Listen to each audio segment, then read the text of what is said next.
রোজাদারকে ইফতার করালে ৩টি পুরস্কার পাবেন। আমরা অনেকেই কিন্তু রোজাদারকে ইফতার করাতে চাই, অনেকে আবার লোক দেখানো ইফতার করায়। লোক দেখানো কোনো ইফতার করাবেন না, আপনি আল্লাহকে সন্তুষ্ট করার জন্য ইফতার করাবেন।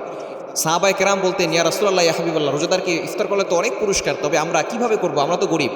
নবী সাল্লাল্লাহু আলাইহি ওয়াসাল্লাম বলেছেন, তোমরা কি একটা খেজুর দিয়ে ইফতার করাতে পারবে না? এক গ্লাস পানি দিয়েও কি ইফতার করাতে পারবে না? যে আপনার যতটুকু সামর্থ্য আছে ইফতার করাবেন।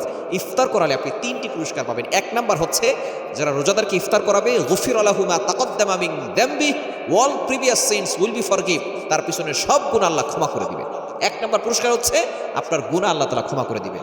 ২য় নাম্বার পুরস্কার হচ্ছে, যারা রোজাদারকে ইফতার করাবে, আল্লাহ পাক রব্বুল আলামিন তাদের নাম যদি জাহান্নামের লিস্টে থাকে, জাহান্নামের লিস্ট থেকে তাদের নামগুলো কেটে দেওয়া হবে।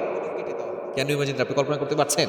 অর্থাৎ জাহান্নামের লিস্টে যদি আপনার নাম কেটে দেওয়া হয়, তাহলে আপনার নাম চলে যাবে জান্নাতের লিস্টে। এই জন্য রোজাদারকে ইফতার করাবেন, যত বেশি পারেন আপনার অ্যাবিলিটি অনুযায়ী রোজাদারকে ইফতার করাবেন। যে রোজা রেখেছে তাকে মর্যাদা দিবেন, সম্মান দিবেন, কেন রোজার পুরস্কার আল্লাহ তাআলা নিজ হাতে বান্দাকে দান। ৩ নাম্বার হচ্ছে, যে ব্যক্তি রোজাদারকে ইফতার করাবে, রোজাদার ব্যক্তি যেই পরিমাণ সওয়াব পাবে, আল্লাহ পাক রব্বুল আলামিন সেই পরিমাণ সওয়াব তার আমলনামায়ও লিখে দিবেন, এবং তার সওয়াব থেকে কোনো কমতি করা হবে না, কোনো ঘাটতি দেওয়া হবে না। অর্থাৎ আল্লাহর ভান্ডারে তো কম নাই।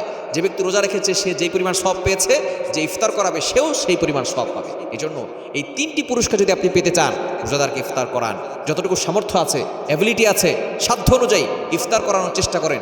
দেখবেন আপনার রোজাও সুন্দর হবে এবং আপনি অসংখ্য সওয়াব আপনার আমলনামায় পেতে পারেন।